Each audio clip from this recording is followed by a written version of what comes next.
Morning Drive, brought to you by Golf Pride. A very good morning and welcome into Morning Drive on a Friday. Anna Whiteley with you as Robert, David and Paige will be joining me very shortly indeed, but plenty of news to get to. As we know, the COVID-19 pandemic has played havoc across all professional golf tours, including 11 postponed or cancelled PGA Tour events. A Golf Week report came out just yesterday with insight into what could be a new proposed PGA Tour schedule for the remainder of 2020. So with more, we welcome in Golf Week columnist Eamon Lynch. Eamon, great to see you. And according to your article just yesterday, it looks like the PGA Tour have given some major revision to the remaining schedule. Just tell us what that could look like. Well, sure, Anna. It's pretty tentative, ambitious, and pretty optimistic schedule that the Tour has worked up with the various governing bodies. And it would really target a resumption of PGA Tour action in mid-June. It would then move into a rescheduled PGA Championship in August, immediately followed by the Wyndham Championship, 3 FedEx Cup playoff events, which would conclude with the Tour Championship Labor Day weekend at Eastlake in Atlanta.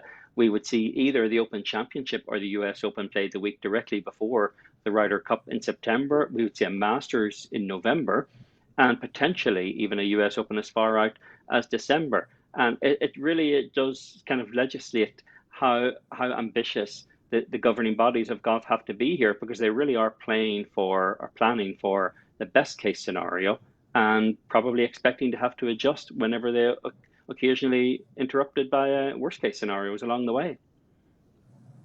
Yeah, I mean, this is an unprecedented time. It's a schedule that we've never seen before and we'll probably never see again. But as you say, play is proposed to be restarting mid-June. But how are the Tour going to prioritize which events will take place ahead of going into those major championships?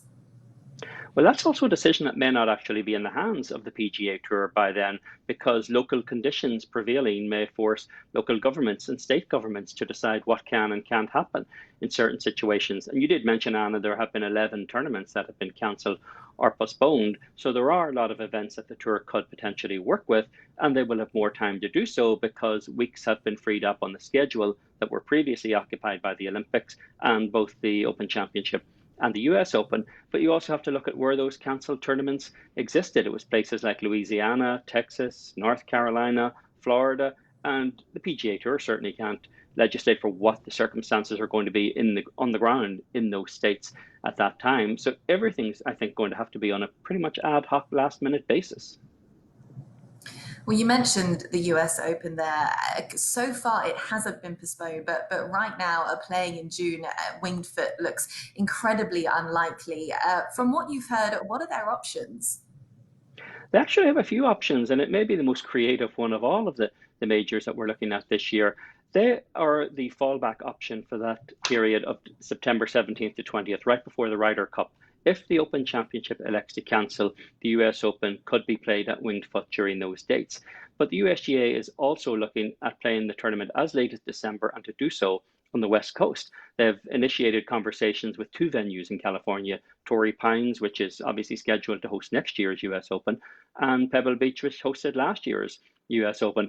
And the interesting thing about both of those venues, of course, that late in the year, is both of them have 2 courses on site. So they would play the US Open across 2 courses so that they could actually get the full field around for Thursday, Friday before the halfway cut. So it does show you how creative some of these governing bodies are having to get to try to deal with this new reality of the COVID-19 pandemic. Yeah, that's right. A December US Open on the West Coast is something that no one could have predicted, Eamon. But as always, some great insight there and a lot to chew on. And we look forward to seeing how it all unfolds. So thanks so much for joining us. Thank you, Anna.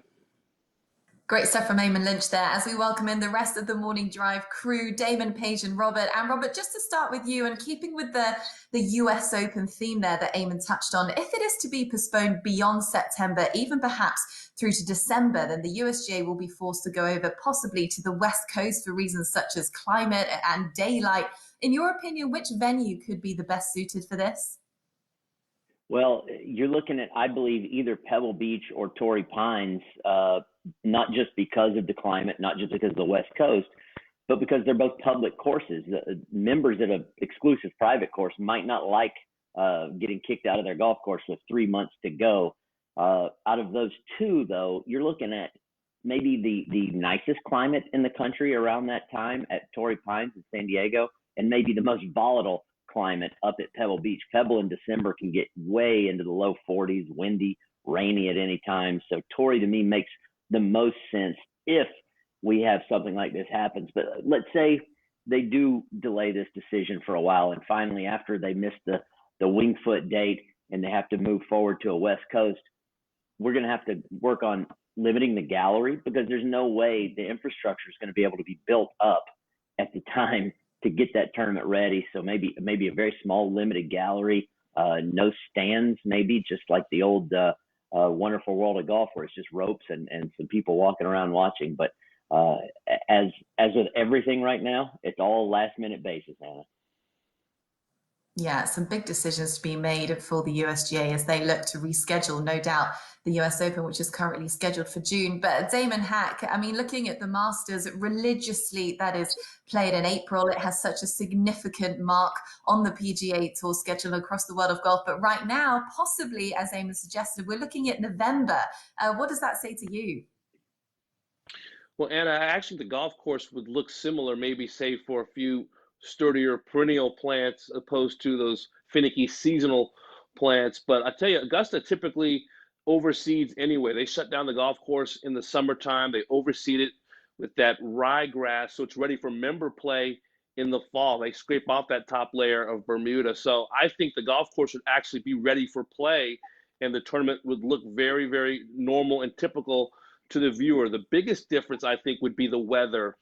April average temperatures in the upper 70s. November average temperature is in the mid 60s. So you might see a tougher test of golf, maybe similar to 2007 when Zach Johnson won at 1 over par in very cold and windy conditions.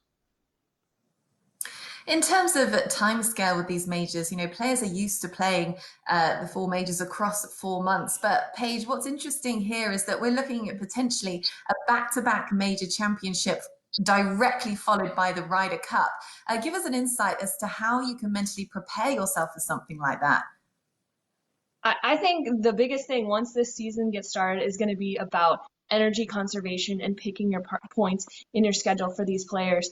It's going to be a lot of big events in a very condensed amount of time, and trying to go back to back.